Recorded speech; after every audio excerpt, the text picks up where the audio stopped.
अल्लाह ने जमीन से पहले, आसमान से पहले, चांद की चांदनी से पहले, सूरज की रोशनी से पहले, सितारों की अंजुमन से पहले और कहकशा के जमाल से पहले, आबशार के नगमों से पहले, गुंजों की चटक से पहले, फूलों की महक से पहले, दरिया की रवानी से पहले, मौजों की तुग़यानी से पहले, शम्सो कमर से पहले, शजरो हजर से पहले, लालो गुहर से पहले, हर खुशको तर से पहले, हर बहरो बर से पहले और जन्नत की बहारों से पहले, हुराने जन्नत से पहले, गिलमाने खुल्द से पहले, अर्शो कुर्सी से पहले, लोहो कलम से पहले अल्लाह ने अपने हबीब के नूर को पैदा फरमाया। अब सवाल ये पैदा होता है कि अल्लाह ने अपने हबीब के नूर को क्यों पैदा फरमाया? तो हजरत गिरामी आप जानते हैं कि अगर कोई जमील होता है, अगर कोई हसीन होता है तो उसके हुस्न का तकादा होता है, उसके जमाल का तकादा होता है कि मुझे कोई देखने वाला हो। तो बस इसी तरीके से अल्लाह के जमाल का तकादा हुआ और उसके हुस्न का तकादा हुआ कि इसे कोई देखने वाला पैदा किया जाए ताकि नूरे मुस्तफा देखे और जमाले खुदा देखा जाए। तो अल्लाह ने सबसे पहले अपने हबीब के नूर को पैदा फरमाया और परवरदिगार आलम ने औरतों के लिए कानून नाफिज फरमा दिया और इरशाद फरमाया वकरना फी बुयूतिकुन्ना कि और अपने घरों में ठहरी रहो, वला तबर्रजना और बेपर्दा ना रहो, तबर्रुजल जाहिलियतिल ऊला जैसे अगली जाहिलियत की बेपर्दगी। और दूसरे मकाम पर अल्लाह ने फरमाया कुल लिल मुमिनाति यग़ुज़ना मिन अबसारिहिन्ना और मुसलमान औरतों को हुक्म दो कि वो अपने मुसलमान औरतों को हुक्म दो कि वो अपनी हिफाजत करें और वो पर्दे में रहें और वयहफ़ज़ना फ़ुरूजहुन्ना और वो अपनी पारसाई की हिफाजत करें, वला युब्दीना ज़ीनतहुन्ना और वो अपने बनाव को सिंगार को किसी को ना दिखाएं।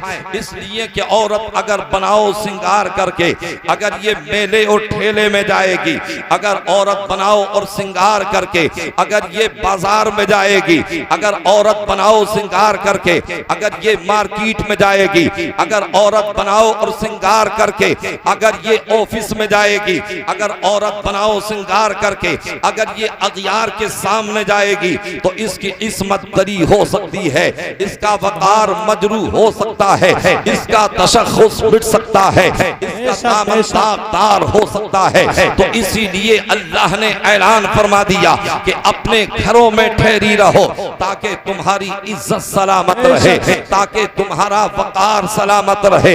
हजरत जाबिर रज़ी अल्लाह ताला अन्हु नबी की बारगाह में अर्ज करते हैं या रसूल अल्लाह, अल्लाह ने सबसे पहले किन चीज को पैदा फरमाया?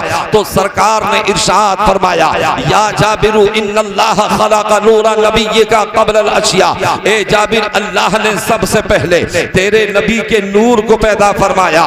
तो अब सवाल ये पैदा होता है कि जब पूरी कायनात से पहले अल्लाह ने अपने हबीब के नूर को पैदा फरमाया तो फिर ये नूरे मुहम्मदी रखा कहाँ? जमीन नहीं थी कि जमीन पे रखा जाता, आसमान नहीं था कि आसमान पे रखा जाता, जन्नत की बहारें नहीं थी कि वहां रखा जाता, जन्नत के महलात नहीं थे कि वहां रखा जाता। तो फिर परवरदिगार आलम ने ये नूरे मुहम्मदी रखा कहाँ? तो दो जुमलों में सुन लो, अल्लाह ने अपने हबीब के नूर को अपने पास में रखा या किन्हीं अपने कुर्बे खास में रखा। तो अब सवाल फिर ये पैदा होता है कि जब अल्लाह ने पूरी कायनात से पहले अपने हबीब के नूर को पैदा फरमाया तो अगर परवरदिगार चाहता तो वो तो कादिर मुतलक था, अगर वो चाहता तो पूरी कायनात से पहले अपने हबीब के नूर को पैदा फरमा देता, अगर वो चाहता तो हवाओं से पहले अपने हबीब के नूर को पैदा फरमा देता, अगर वो चाहता तो दरियाओं से पहले और आसमान से पहले अपने हबीब के नूर को पैदा फरमा देता। ए परवरदिगार तेरे बंदे समझना चाहते हैं कि तूने अपने हबीब के नूर से पहले जमीन से पहले अपने हबीब के नूर से पहले जमीन को क्यों नहीं पैदा फरमाया? अपने हबीब के नूर से पहले आसमानों को क्यों नहीं पैदा फरमाया? तूने अपने हबीब के नूर से पहले हवाओं को और पानी को क्यों पैदा नहीं फरमाया? तो जब ये सवाल किया जाता है तो रब की रहमत जवाब देती है, ए मेरे बंदो, यकीनन मैं कादिर मुतलक हूँ। अगर मैं चाहता अपने हबीब के नूर से पहले तो जमीन को पहले पैदा फरमा देता। अगर मैं चाहता अपने हबीब के नूर से पहले मैं आसमानों को पैदा फरमा देता। लेकिन अगर इन्हें पहले पैदा कर दिया जाता तो हो सकता था आने वाले जमाने में ये कायनात मेरे महबूब से नजरें मिलाती। जमीन ये कहती, या रसूल अल्लाह, अगर मैं नहीं होती तो आप कदम कहाँ रखते? आसमान ये कहता, या रसूल अल्लाह, अगर मैं नहीं होता तो आप शामियाने में किसके रहते? हो सकता था हवाएं ये कहती, या रसूल अल्लाह, अगर मैं नहीं होती तो आप सांस कैसे लेते? हो सकता था पानी ये कहता, या रसूल अल्लाह, अगर मैं नहीं होता तो आप अपनी तृष्णगी कैसे बुझाते, अपनी प्यास को कैसे बुझाते? तो मैंने जमीन से पहले, आसमान से पहले, चांदो सूरज से पहले, पूरी कायनात से पहले अपने हबीब के नूर को पैदा फरमा के ये बता दिया, ए जमीन सुन ले, तेरा मेरे हबीब पर कोई एहसान नहीं है। ए आसमान सुन ले, तेरा मेरे हबीब पर कोई एहसान नहीं है। ए हवाओं सुन लो, तुम्हारा मेरे महबूब पर कोई एहसान नहीं है। बल्कि ए जमीन, अगर मैंने तुझे पैदा किया है तो अपने हबीब के सजदे में पैदा किया है। ए आसमान, मैंने अगर तुझे पैदा किया है तो अपने हबीब के सजदे में पैदा किया है। ए पानी, मैंने अगर तुझे पैदा किया है तो अपने हबीब के सजदे में पैदा किया है। यानी रब की मशीयत को मंजूर ये था कि मेरे महबूब की जात पर किसी का एहसान न रहे, बल्कि पूरी कायनात पर मेरे हबीब का एहसान रहे और रहमते तमाम ये कह करके गुजर जाए, मोहम्मद नबूदे कस नबूदे नबूदे अर्दो आलम रा वजूदे, मोहम्मद न होते तो कुछ भी न होता, और वो जो न थे तो कुछ न था, वो जो न हो तो कुछ न हो। जान है वो जहान की, जान है तो जहान है। नारे तकबीर, नारे रिसालत, अज़मते मुस्तफ़ा, नूरे मुस्तफ़ा, अल्लामा ज़ाकिर हुसैन नईमी। हज़रात, तो परवरदिगार आलम ने जब तक चाहा अपने हबीब के नूर को अपने कुर्बे खास में रखा, और जब परवरदिगार ने उसे बेहिजाब करना चाहा, जब अपने हबीब के नूर को बेपर्दा करना चाहा, तो अल्लाह ने कायनात की तख्लीक फरमाई, कौनैन की तख्लीक फरमाई, और फिर जन्नत में हजरत आदम अलैहिस्सलाम का पुतला तैयार किया। और रब्बे काबा ने ये ऐलान फरमा दिया था, वइज़ क़ाल रब्बुका लिल मलाइकति इन्नी जाइलुन फिल अर्दि खलीफा। और याद करो जब तुम्हारे रब ने फरिश्तों से फरमाया कि मैं जमीन में अपना नाइब बनाने वाला हूँ। अब यहाँ एक बात पैदा होती है, यहाँ एक सवाल पैदा होता है, यानी जमीन पर भेजा जाने वाला है मगर तख्लीक जन्नत में की जा रही है। जब हजरत आदम जमीन पर आने वाले थे तो ये कहती है कि आपका पुतला यही तैयार किया जाता, भेजा तो जमीन पे जाना है मगर तख्लीक जन्नत में की जा रही है। रब ने ये इरशाद फरमा दिया और ये बता दिया कि जो शरीयत की हुदूद में रह करके काम करता है वो जन्नत में जाने का काम करता है, और जो शरीयत से बगावत करता है वो आदमियत से बगावत करता है। सुभान अल्लाह। नारे तकबीर, नारे रिसालत, नारे गौसियत, मसलके आला हजरत, उलमाए अहले सुन्नत। आदम अलैहिस्सलाम का पुतला जन्नत में तैयार हो जाता है, रूह को डाल दिया जाता है। अल्लाह ने फरमाया उसजुदू लि आदम कि तुम आदम को सजदा करो। सबके सब सजदे में चले जाते हैं। फसजदू इल्ला इब्लीस, सिवाय इब्लीस के। अल्लाह ने इब्लीस से फरमाया कि तुझे क्या हुआ जब सबके सब सजदे में चले गए तो तूने आदम को क्यों सजदा नहीं किया? तो उसने कहा था काला अना खैरुम मिन्हु खलक़तनी मिन नारिन व खलक़तहु मिन तीन, यानी मैं इनसे बेहतर हूँ इसलिए कि मैं आग से पैदा किया गया हूँ और ये मिट्टी से पैदा किए गए हैं, और आग मिट्टी से अफजल है। तो पता ये चला कि जब आदमी के अंदर अना आ जाती है, जब आदमी के अंदर अनानियत आ जाती है, जब आदमी के अंदर किब्र पैदा होता है, जब आदमी के अंदर मैं पैदा होती है, तो समझ लो उसकी बर्बादी का पहला सीना शुरू हो जाता है। अब वो बर्बादी की तरफ जा रहा है। अलगरज हजरत आदम अलैहिस्सलाम को सजदा किया जाता है, तो ये सजदा हजरत आदम अलैहिस्सलाम को नहीं था, बल्कि हजरत आदम की पेशानी में जो नूरे मोहम्मदी चमक रहा था, ये सजदा तो नूरे मोहम्मदी को कराया गया था। हजरत आदम तो किबले के दर्जे में थे। अजीज़ान मिल्लत इस्लामिया, फिर परवरदिगार आलम ने हजरत आदम अलैहिस्सलाम को दुनिया में मबूस फरमाया, फिर आपको जमीन पर भेजा गया, फिर आपको दुनिया में भेजा गया। अब परवरदिगार आलम ने जो नूरे मोहम्मदी हजरत आदम की पेशानी में रखा था, वो नूरे मोहम्मदी हजरत हव्वा के बदन में शिकम में आता है और उनके सदफ़े रहम में आता है। आखिरकार ये नूरे मोहम्मदी मुंतकिल होते होते पाक असलाफ से पाक अरहाम की तरफ मुंतकिल होता रहा और फिर हजरत अब्दुल मुत्तलिब की पेशानी में आया। जब हजरत अब्दुल मुत्तलिब की पेशानी में आया है तो ये नूरे मोहम्मदी का कमाल रहा है कि जहां जहां नूरे मोहम्मदी रहा है उनकी बरकतें लुटाता रहा है, अपनी अज़मतें लुटाता रहा है, मकाम को बुलंद करता रहा है। हजरत अब्दुल मुत्तलिब की पेशानी में नूरे मोहम्मदी चमक रहा है। उनकी इज्जत का आलम यह है कि जिस रास्ते से गुजर रहे हैं औरतें दावतें निकाह दे रही हैं, जिस रास्ते से गुजर रहे हैं उनसे लोग मोहब्बत करते नजर आ रहे हैं। खाने काबा का मुतवल्ली आपको बना दिया गया है। अलगरज हजरत अब्दुल मुत्तलिब की शादी हजरत फातिमा से हो जाती है। फिर जब वो नूरे मोहम्मदी हजरत फातिमा के सदफ़े रहम में पहुंचता है, फिर हजरत अब्दुल्ला दुनिया में आते हैं। अब ये नूरे मोहम्मदी हजरत अब्दुल्ला की पेशानी में चमक रहा है। जैसे ही हजरत अब्दुल्ला दुनिया में आए हैं, जवानी में कदम रखा है, ये खबर पूरी दुनिया में मुश्तहर हो जाती है, ये खबर पूरी दुनिया में फैल जाती है।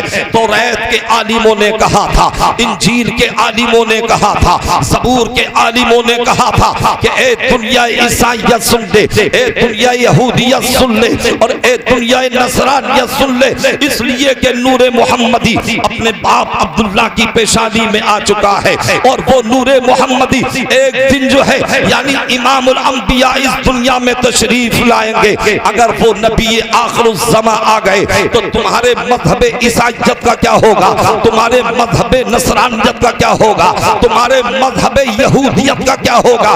तो उनके उलमा ने कहा था, अगर तुम चाहते हो कि तुम्हारे दीन के मज़ाहिब का तहफ़्फ़ुज़ हो सके तो तुम अब्दुल्लाह को कत्ल कर दो, इसलिए कि ना रहेगा बांस, ना बजेगी बांसुरी। अगर तुम अब्दुल्लाह को कत्ल कर दोगे तो फिर मोहम्मद दुनिया में तशरीफ नहीं लाएंगे। अज़ीज़ान मिल्लत इस्लामिया यानी नूरे मुस्तफ़ा को और दीने मुस्तफ़ा को मिटाने के मंसूबे और दीने खुदा को मिटाने के मंसूबे आज कोई नए नहीं बनाए जा रहे हैं, बल्कि ये तो बहुत दिनों पहले से कोशिशें की जा रही हैं, मगर आज तक दीन को कोई मिटा ना सका है।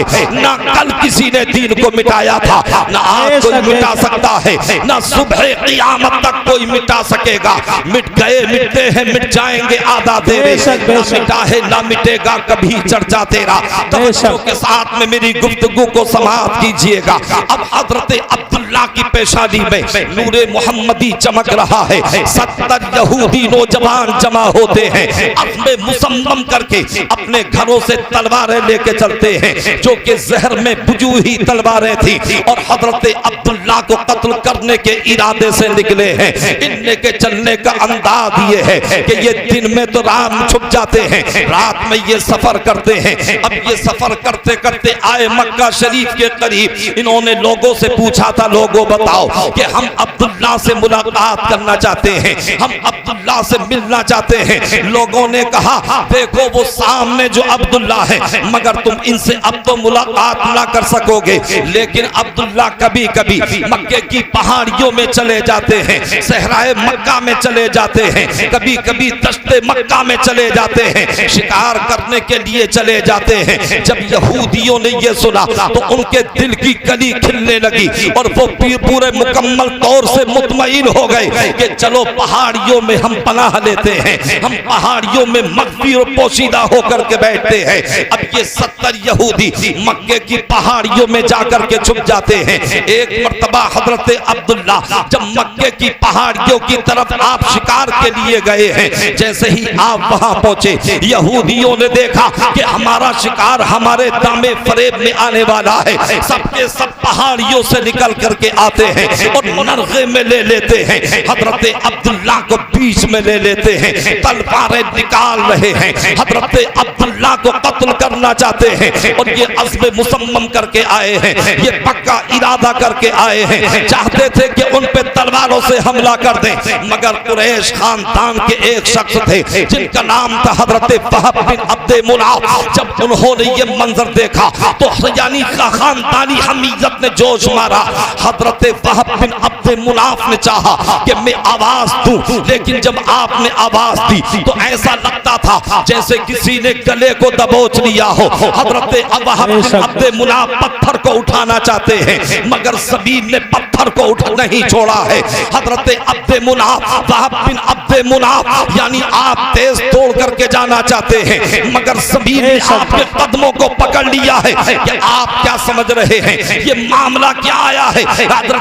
हजरत वहब बिन अब्दे मुनाफ अगर आवाज देना चाहते हैं तो आवाज नहीं निकल रही है, अगर पत्थर उठाना चाहते हैं जमीन ने पत्थर को नहीं छोड़ा है, अगर कदमों से तेज तोड़ करके जाना चाहते हैं तो जमीन ने कदमों को पकड़ लिया है।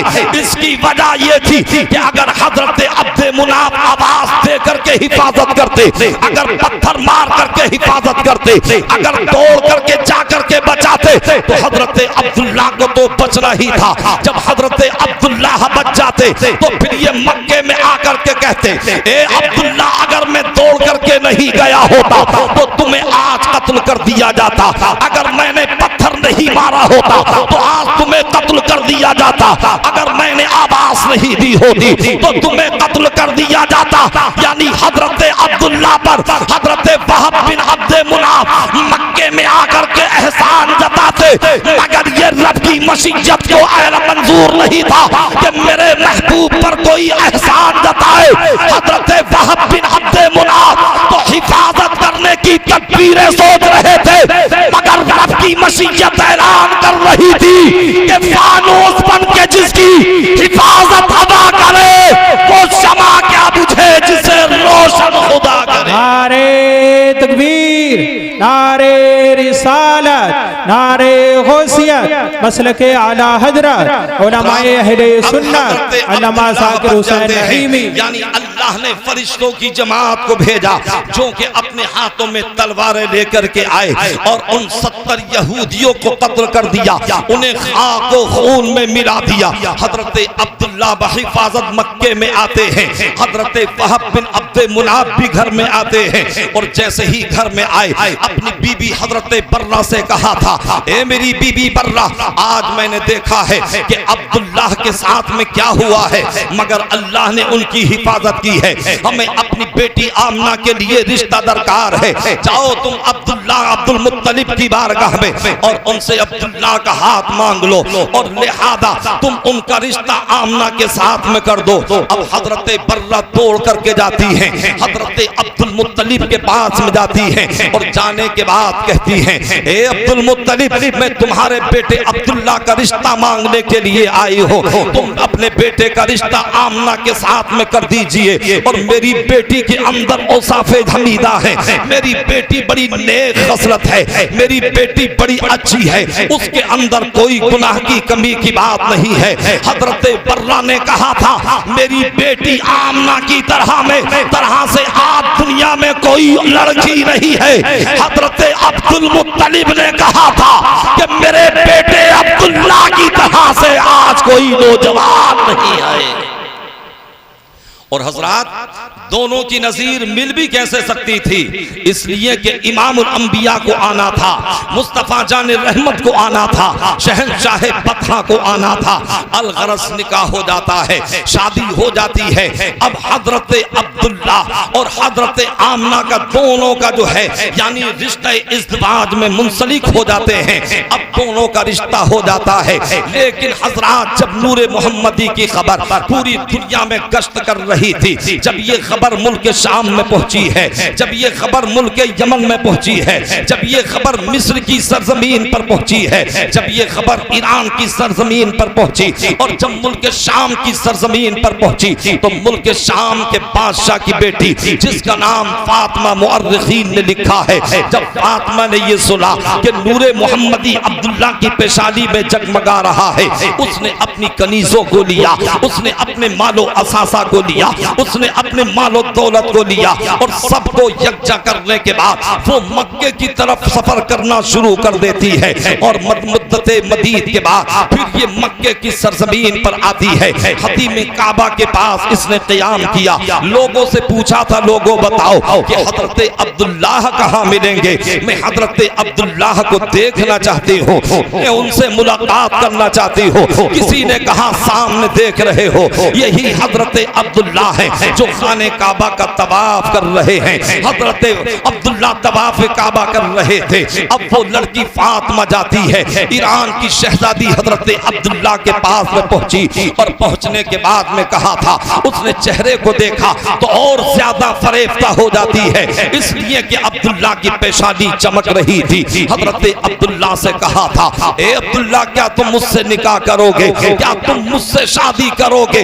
लिहाजा मेरे भाइयों जरा सोचिए तो सही, आज यानी एक बादशाह की बेटी ऑफर कर रही है, कोई मामूली लड़की नहीं थी, कोई काली कलोटी लड़की नहीं थी, बल्कि हुस्न की मलका थी जो कि निकाह का पैगाम दे रही थी। हजरत अब्दुल्ला ने कहा, मैं अपने बाप अब्दुल मुत्तलिब से इजाजत ले लो, तब मैं शादी निकाह करूंगा। अब हजरत अब्दुल्ला घर में आए, उनके दिल में ख्वाहिश मुजामअत डाली गई और हजरत आमना से कुर्ब हासिल किया। अब वो नूरे मोहम्मदी हजरत आमना के सदफे रहम में चला जाता है। अब हजरत अब्दुल्ला सुबह को हजरत अब्दुल मुत्तलिब से कहते हैं, ए वालिदे गिरामी, मुल्क शाम के बादशाह की बेटी आई है और उसने मुझे पैगाम निकाह दिया है, उसने मुझे निकाह का पैगाम दिया है, मगर जब तक आप इजाजत नहीं दोगे उस वक्त तक मैं शादी नहीं करूंगा। जब तक आप इजाजत नहीं दोगे उस वक्त तक मैं निकाह नहीं करूंगा।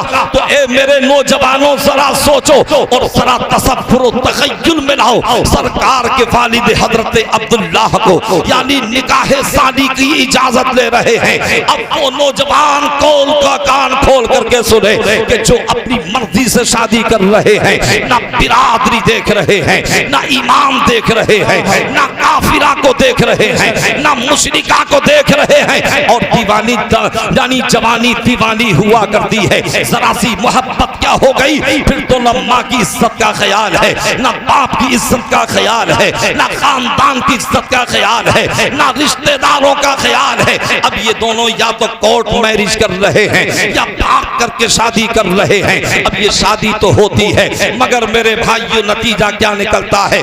महीने 2 महीने गुजरते हैं, या तो किसी को कत्ल कर दिया जाता है, या उसे रेलवे स्टेशन पर छोड़ दिया जाता है, या उसे जहर दे दिया जाता है, या तो तलाक की बात आ जाती है, या खुला की बात आ जाती है। देखो थाना मूंडा पांडे में जाकर के, देखो मुरादाबाद की कोर्ट और कचहरी में, देखो आप रामपुर की कोर्ट और कचहरी में जाकर के सबसे ज्यादा मुकदमे मिलेंगे तो आपको मुसलमान लड़कियों के, औरतों के मिलेंगे, या तो जहेज पीड़िता के मिलेंगे, या लड़की बांसी के मिलेंगे, या लड़की को भगाने के मिलेंगे। लिहाजा मेरे नौजवानों, मैं तुम्हें ये पैगाम देना चाहता हूँ, अरे जो रिश्ता लज्जते नफ्स के लिए किया जाता है उसमें मोहब्बत नहीं होती, उसमें बिगाड़ होता है, उसमें बेइज्जती होती है, उसमें रुसवाई होती है। मगर जो रिश्ता माँ बाप करते हैं, होने वाले सोच में परवरदिगार मोहब्बत पैदा फरमा देता है।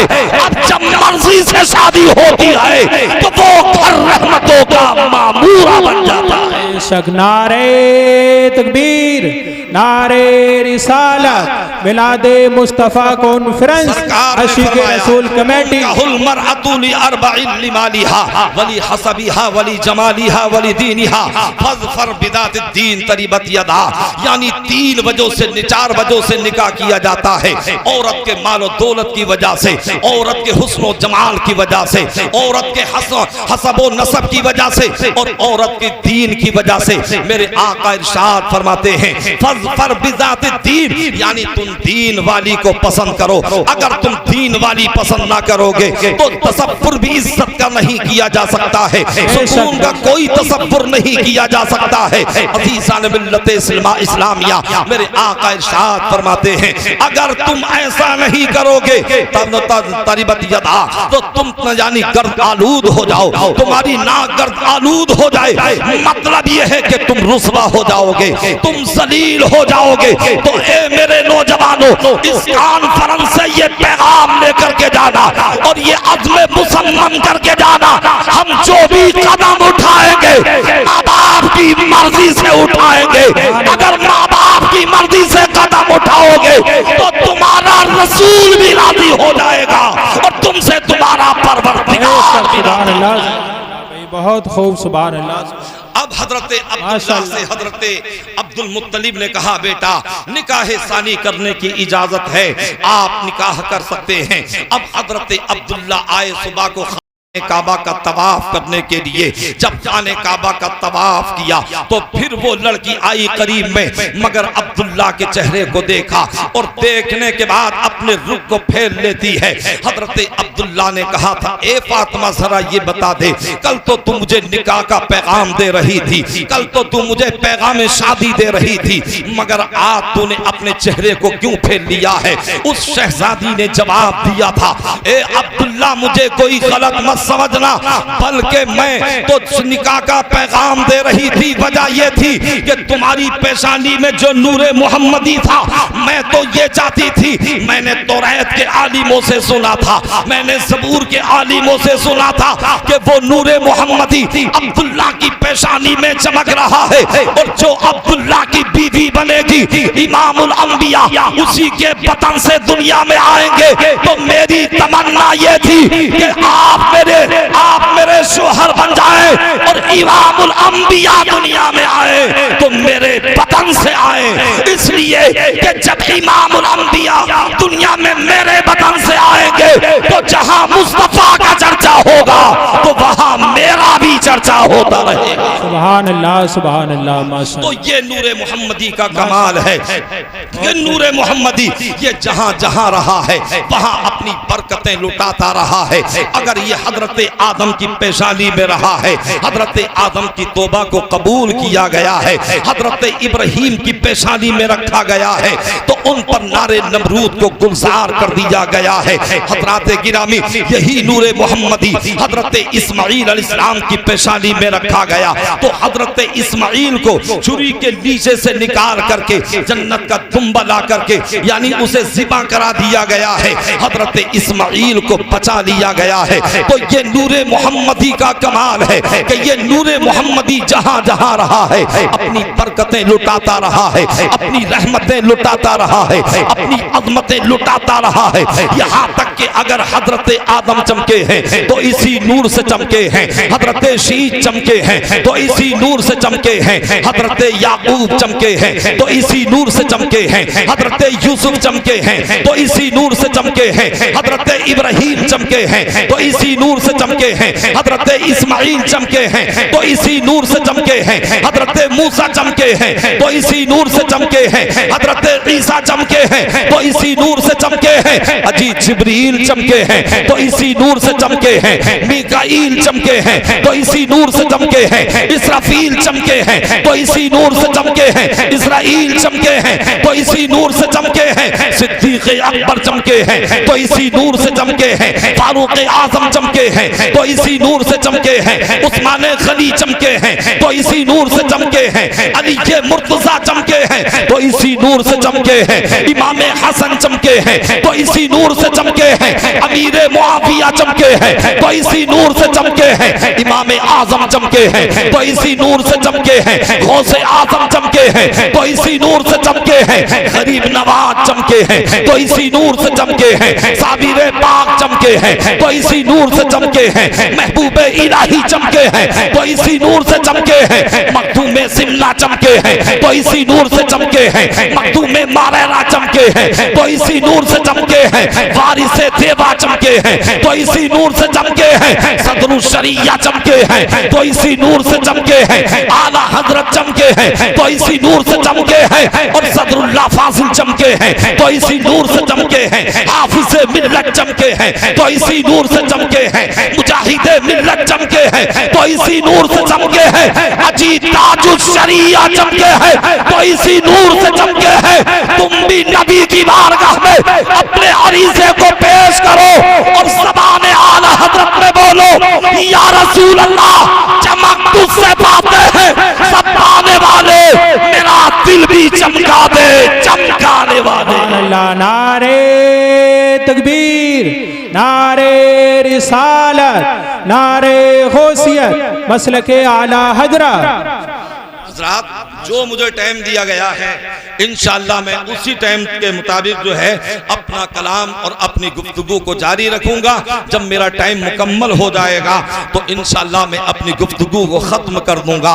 ना तो पैसे गिनने से मुझ पे कुछ फ़र्क पड़ेगा और ना जो है इशारा करने से कुछ फ़र्क पड़ेगा। हज़रात गिरामी, अल्लाह का बहुत बड़ा फज़ल व एहसान है। बड़ी बड़ी कॉन्फ्रेंसों में बोलने का मौका मिलता है। अज़ीज़ान मिल्लत इस्लामिया, तो ये सरकार की आमद का सदका है, मुस्तफ़ा जान रहमत के नालैन का सदका है। सरकार आला हजरत ने तो कहा था कि निगाहे लुत्फ के उम्मीदवार हम भी हैं, लिए हुए ये दिले बेकरार हम भी हैं, और सर पे रखने को मिल जाए जो नालाने पाके हुजूर तो फिर कहेंगे कि हाँ ताजदार हम भी हैं।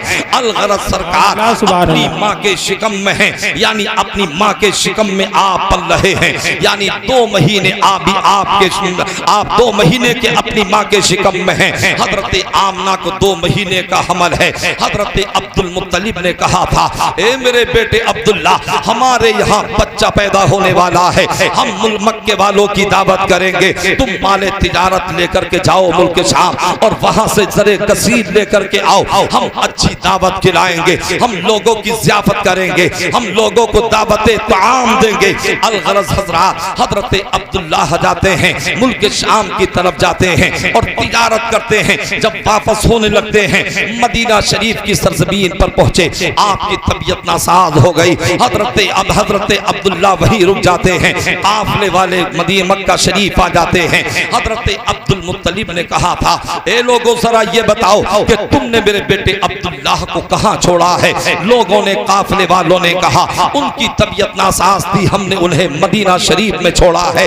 हजरत अब्दुल मुत्तलिब अपने बेटे हारिस को भेजते हैं कि जाओ अपने भाई अब्दुल्ला को लेकर के आओ। अब हारिस जाते हैं और जैसे ही मदीना शरीफ में पहुंचे तो पता चला कि हजरत अब्दुल्ला का तो विसाल हो चुका है। हजरत अब्दुल्ला अब दुनिया में नहीं रहे। अल्लाह अल्लाह, जब हजरत हारिस वापस पलट करके आते हैं, हजरत अब्दुल मुत्तलिब को पता चलता है। जब ये खबर पहुंचती है, दिल में जो है ना जाने कितने अरमान दम तोड़ने लगते हैं। हजरात, एक मर्तबा हजरत अब्दुल मुत्तलिब खाने काबा का तवाफ कर रहे थे। मक्के के कुछ लोगों ने कहा था और ये कहने लगे कि अब्दुल मुत्तलिब जरा ये बताइए कि आपके बेटे अब्दुल्ला का इंतकाल हो चुका है, मगर आपकी बहू, आपके बेटे की बीवी क्या अपने शोहर का सोग नहीं मनाती है? क्या वो अपने शोहर का गम नहीं करती है? वो कौन सी खुशबू और इत्र इस्तेमाल करती है?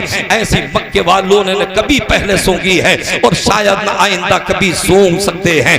हजरत अब्दुल मुत्तलिब घर में आए, अपनी बीवी हजरत फातिमा से कहा था, ए मेरी बीवी फातिमा, अपनी बहू हजरत आमना से पूछो क्या ये अपने शोहर का गम नहीं मनाती हैं? क्या ये अपने शोहर का शोक नहीं मनाती हैं? हजरत फातिमा ने कहा, ए मेरे शोहर नामदार, मुझसे भी मेरे महल्ले की कुछ औरतों ने इसी तरह के एतराज़ात किए थे और मुझसे भी चाहा था कि मैं सवाल करूं। जब मैंने चाहा कि सवाल करूं तो हजरत फातिमा, हजरत आमना की पेशानी से एक नूर निकला निकला और वो नूर इस तरीके से निकला कि मेरी पेशानी से टकराया और मैं जमीन पर फर्श खा करके गिर जाती हूँ। अल्लाह अल्लाह। अब हजरत फातिमा कहती है अब्दुल मुत्तलिब मेरे अंदर हिम्मत और जुर्रत नहीं है, मेरे अंदर सकत नहीं है, मेरे अंदर कुव्वत और ताकत नहीं है। आप खुद ही हजरत आमना से पूछ लीजिए कि ये कौन सी खुशबू इस्तेमाल करती हैं। इतने में हजरत अब्दुल मुत्तलिब से ये कहने के बाद थोड़ी सी मिट्टी लेकर के आती हैं,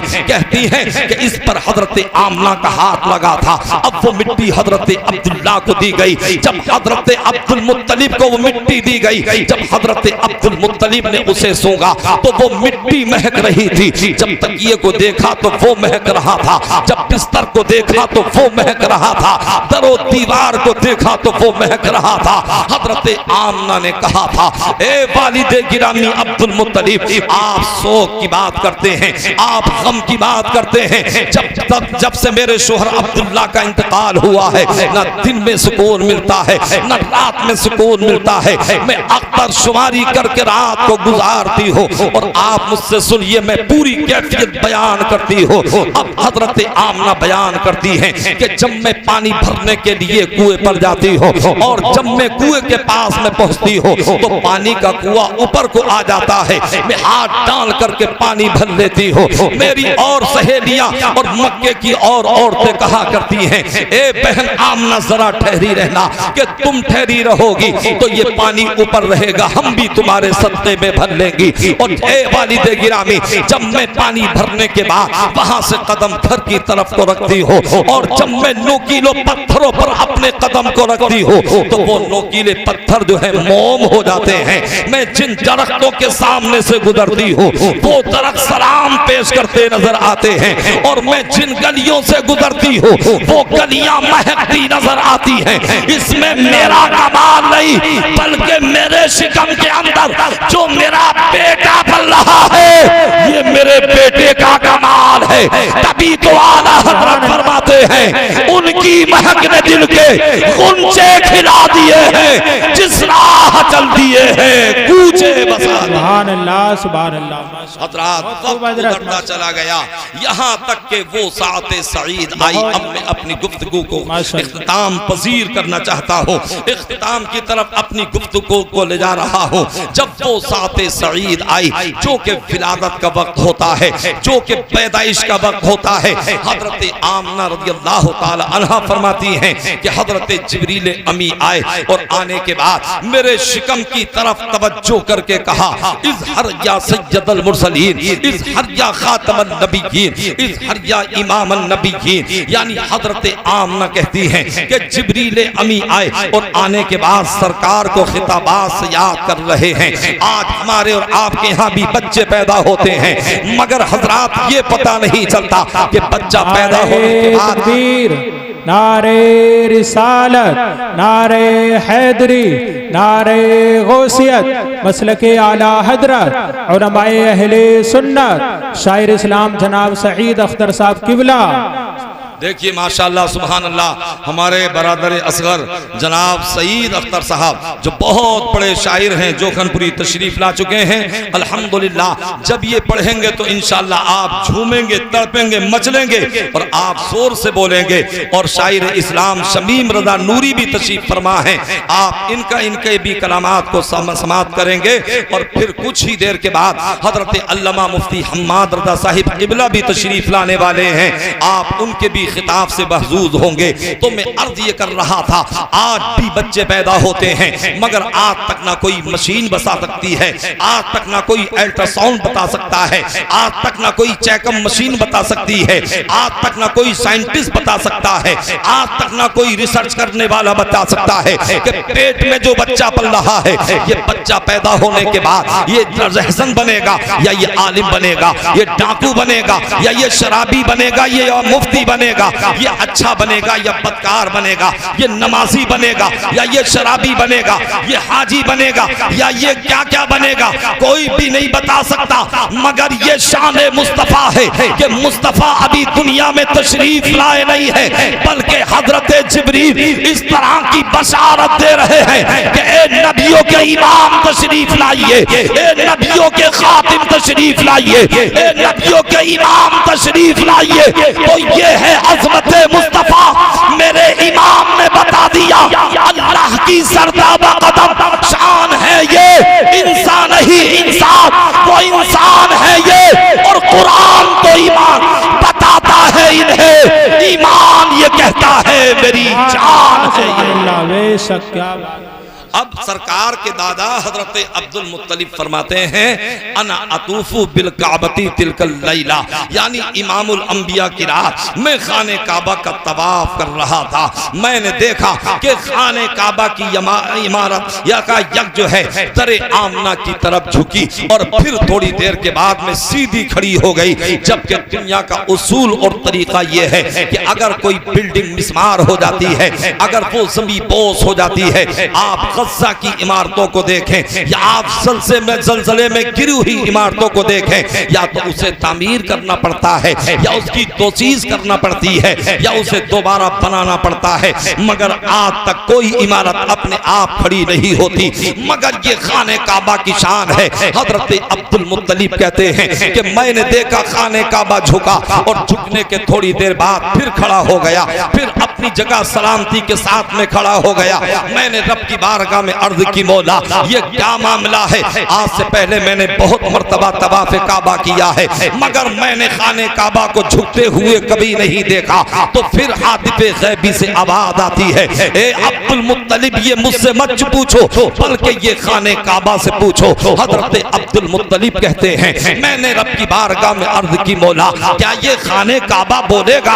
आज तक तो काबा नहीं बोला है। फिर आतिफ़े गैबी से आवाज़ आती है, आज मेरे महबूब की आमद का दिन है, आज मसरत और शादमानी का दिन है, आज खुशी और इंबिसात का दिन है।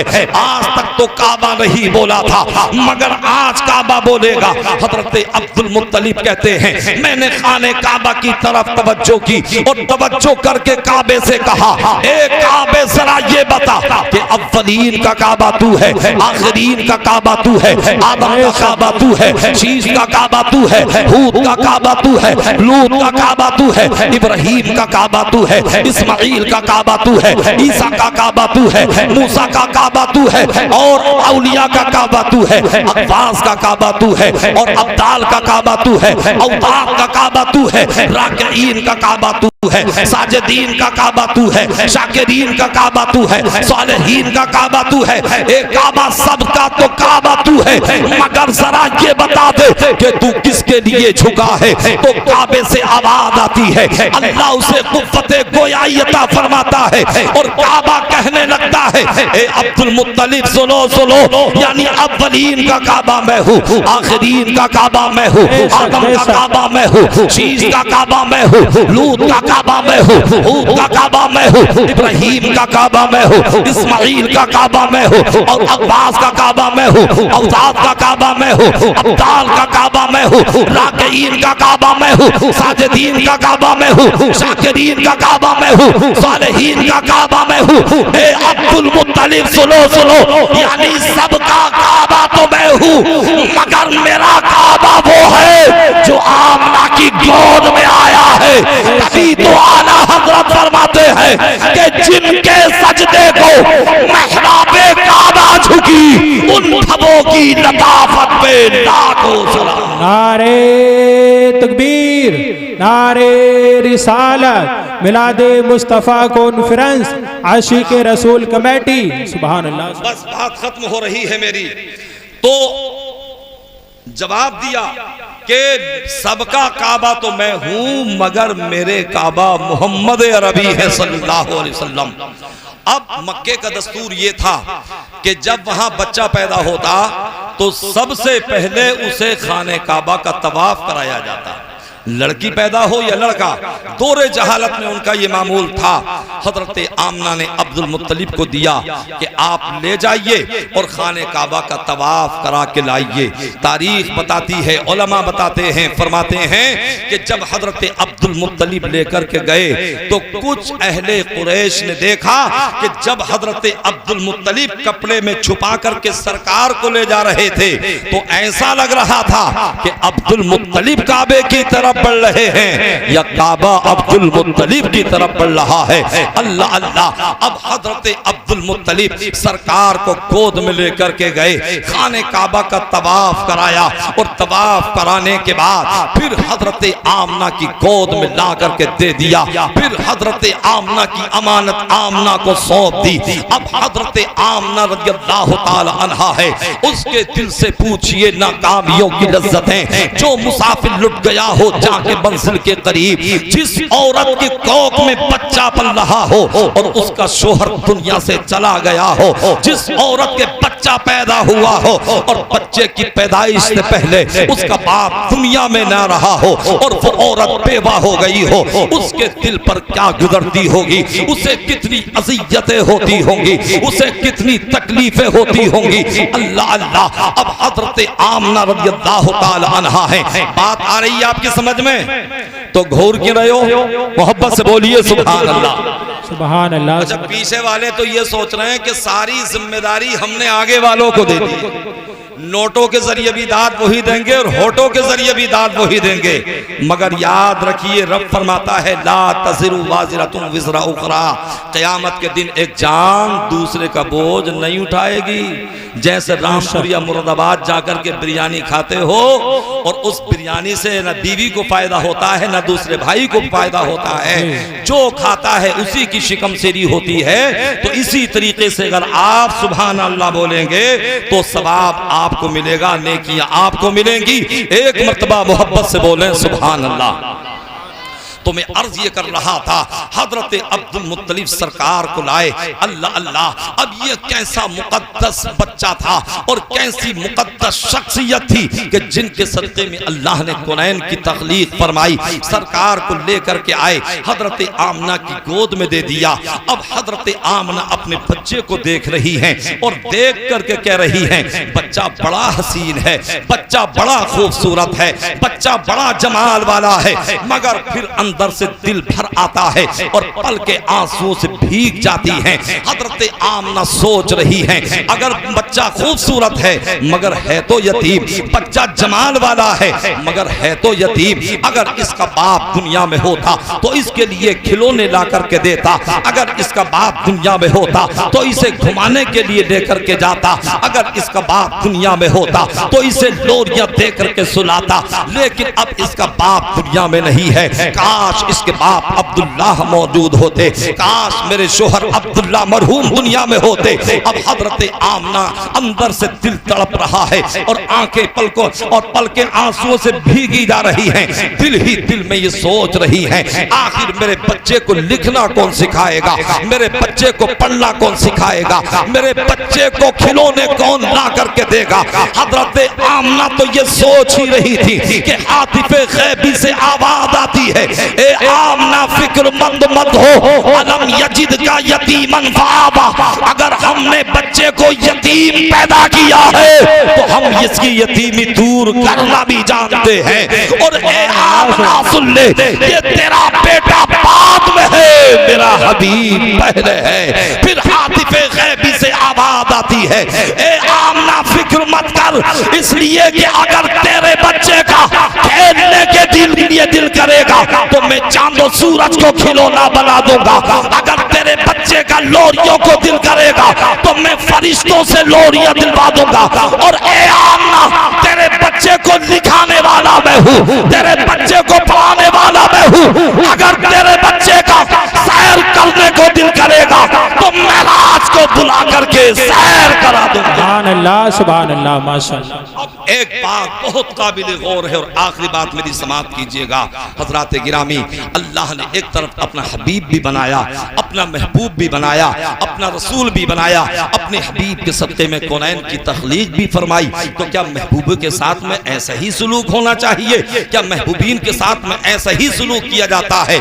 अगर एक दुनियावी स्कूल में पढ़ने वाला, अगर इंटर या बीए करने वाला नौजवान अगर चुम्बन किसी से मोहब्बत कर लेता है तो अपनी माशूका से कहता है, अपनी महबूबा से कहता है, अरे अगर तू कहेगी तो मैं जमीन में तेरा मकान चांद पे बना दूंगा, अगर तू कहेगी तो आसमान के सितारे तेरे कदमों में ला करके डाल दूंगा, अगर तू कहेगी तो मैं सातों जन्म तेरा साथ निभाऊंगा। हालांकि अगर FIR हो जाती है और जब ऐसो साथ के हाथ में जुम्मन का हाथ दिया जाता है, जैसे ही एक पटा पड़ता है पहला जन्म भूल जाता है, दूसरा पटा पड़ता है दूसरा जन्म भूल जाता है, तीसरा पटा पड़ता है तीसरा जन्म भूल जाता है। तो ये तो दुनियावी मोहब्बत का मामला है कि आदमी अपने महबूब से मोहब्बत करता है, उससे वादे भी करता है, उसे चांद पर मकान बनाने की बातें करता है और सूरज और सितारों को लाने की बातें करता है, सातों जन्म में साथ निभाने की बातें करता है।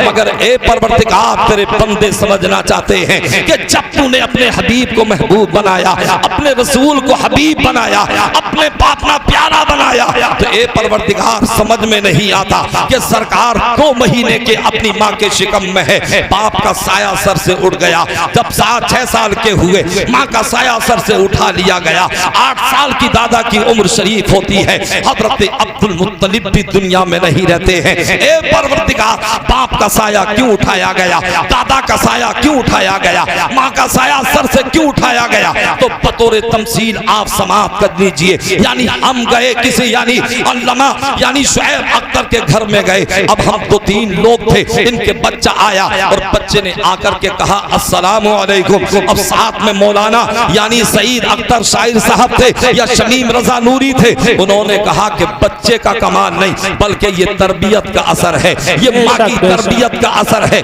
यानी जब बच्चे ने सलाम किया था, जब बच्चे ने झुक करके सलाम किया था, तो बच्चे की तारीफ होनी चाहिए थी, बच्चे के कमाल को जाहिर करना चाहिए था, मगर बच्चे की तारीफ नहीं होती। अगर कोई किसी के घर में जाता है और बच्चा मुहज्जब अंदाज में सलाम करता है तो बच्चे की तारीफ नहीं बल्कि माँ की तारीफ होती है, बाप की तारीफ होती है कि ये तरबियत का परवरिश का असर है। तो अगर सरकार के बाप दुनिया में होते, अगर सरकार की माँ दुनिया में होती, अगर सरकार के दादा दुनिया में होते, तो जब सरकार के कमालात और मेरे आका के कमालात को लोग देखते तो दुनिया वाले ये कह सकते थे कि ये तो माँ की तरबियत का असर है, ये तो बाप की तरबियत का असर है, ये तो दादा की परवरिश का असर है। तो परवरदिगार ने सबको उठा लिया और ये बता दिया महबूब तुझे लिखाने वाला मैं हूँ, तुझे पढ़ाने वाला मैं हूँ, तेरी परवरिश करने वाला मैं हूँ, तुझे पालने वाला मैं हूँ और तुझे कौनैन का मालिक व मुख्तार बनाने वाला मैं हूँ। सुभान अल्लाह, सुभान अल्लाह। अल्लाह ने फरमाया वमा अर्सलनाका इल्ला रहमतल लिल आलमीन, ए महबूब हमने आपको सारे आलम के लिए रहमत बना करके भेजा है। परवरदिगार आलम हम सबको सिरात मुस्तकीम पर चलने की तौफीक अता फरमाए और इसी मुख्तसर पर हम सबको अमल करने की तौफीक अता फरमाए। आमीन। अस्तगफिरुल्लाह रब्बी मिन कुल्लि ज़ंबिन व अतूबु इलैहि। ये किस्सा लतीफ़ अभी ना तमाम है, जो कुछ बयां हुआ वो आगाज़ बाप था। बरगे हिना पे लिखता हूँ दर्द दिल की बात, शायद के रफ्ता रफ्ता ये लगे दिलरुबा के हाथ। वमा अलैना इल्लल बलाग वस्सलामु अला मन इत्तबअल हुदा।